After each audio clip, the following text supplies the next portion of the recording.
Evo, dragi prijatelji, možda ste zapazili, možda niste.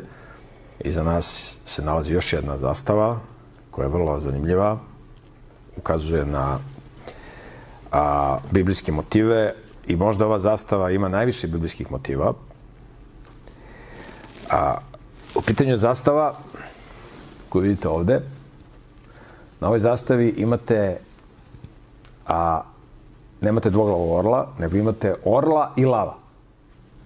Znači, lav simbol Božih lavova, tako i lira, a orao simbol anđela herovima koji se spominju u Bibliji.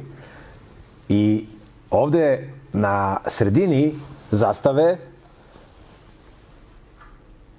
postoje motivi lava, dvoglavo orla i tako dalje, ali ono što je zanimljivo, ovde u sredini, da vidite, nalazi se simbol Noeve barke. Znači, ovo je planina Ararat, a ovo je Noeva barka. Znači, Noeva barka dominira u sredini simbola gde su orao i lav. Znači, Noeva barka. Znači, postoji jedan narod koji baštini biblijsko poreklo. Nažalost, sa tim narodom se manipuliše, kao i sa mnogim drugim narodima. Taj narod je mnogo postradao u istoriji i danas strada, danas se vodi rat u kojem gine taj narod. U pitanju su Armeni ili Jermeni.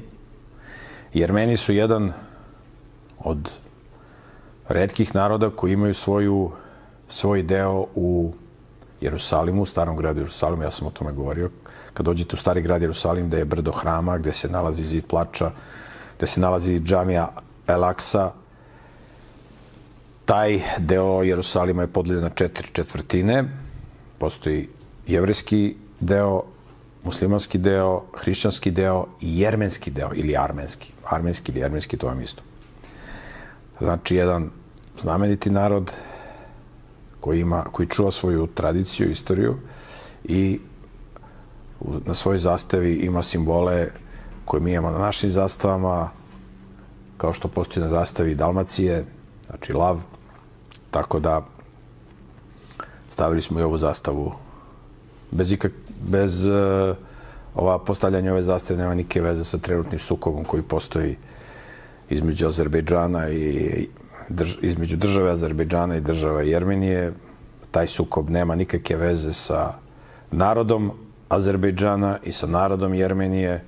U pitanju je rat, kao i svi dosadašnji ratovi koji su se vodili u zadnjih 100 godina, znači velika manipulacija, možda i više od 200 godina, ali u zadnjih 100 godina sigurno, znači manipulacija narodima, gde velike sile izazivaju sukobe i ratove, a nevini narod strada.